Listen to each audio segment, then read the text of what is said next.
karepa, oh. Yan, oh. Tinan mo, tinan mo. Oh, tinan mo. Ay, pwede. Oh, karepang karepa, oh. Kamukhang kamukha ni karepa, oh. Karepa. Oh, karepa, oh. Ay, tagalin mo, tagalin mo, tagalin mo. Ay,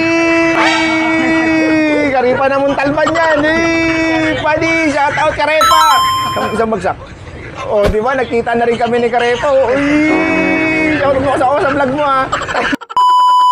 Nakita ko ang kaluka-like ni Karepa dito sa Montalban. Sa formahan pa lang, karepang-karepa na mula sa book hanggang sa Galawan. Astig talaga. Yung hindi pamilyar kay Karepa, siya yung sikat na vlogger ng Bicol. Ang mga content niya ay halos lahat pampa-good vibes na video. Bicolano ang madalas niyang ginagamit niyang lingwahe sa pagbablog, kaya patok na patok sa mga taga Bicol. Pero sa mga gaya ko na hindi talaga nakakaunawa sa salitang Bicol, ay nawiwili pa rin akong manood ng mga video dahil nakakatuwa talaga, lalo na sa mga reaksyon ng muka at impact sa mga manunood. Tuwan-tuwa siya kamamanood ng karepa. Nakita niya si karepa dito. Tuwan-tuwa na rin siya. Mga Bicolano. Bako ka raw tabo. Kita mo yan?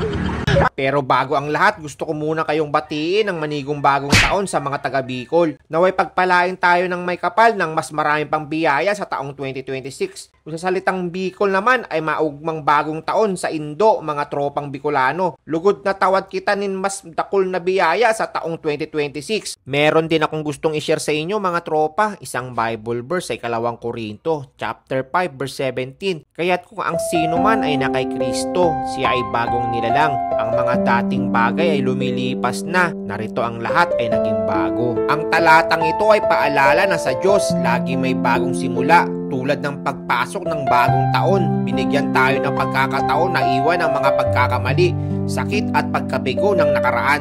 Kapag inilapit natin ang ating buhay kay Kristo, tinutulungan niya tayong magbago sa isip, ugali at puso. Ipinapaalala rin ito na hindi tayo nakakulong sa ating nakaraan.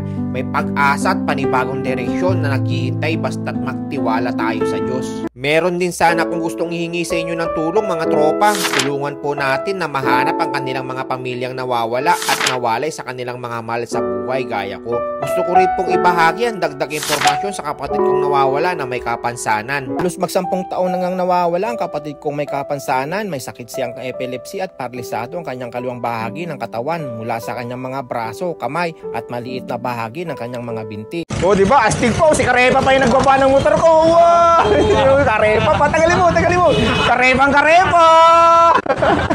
At muli, lubos po kami nagpapasalamat ng aking pamilya sa inyong mga tulong at suporta sa paghahanap sa aming kapatid. Sa isang taon na namang paghahanap ay lilipas ang taong ito na puno-puno pa rin ng pag-asa na darating din ang tamang panahon na inilaan ng buong may kapal upang kami ay magkita-kita. Maraming salamat talaga sa lagi pagsama sa aking mga biyahe. We wish you a Merry Christmas!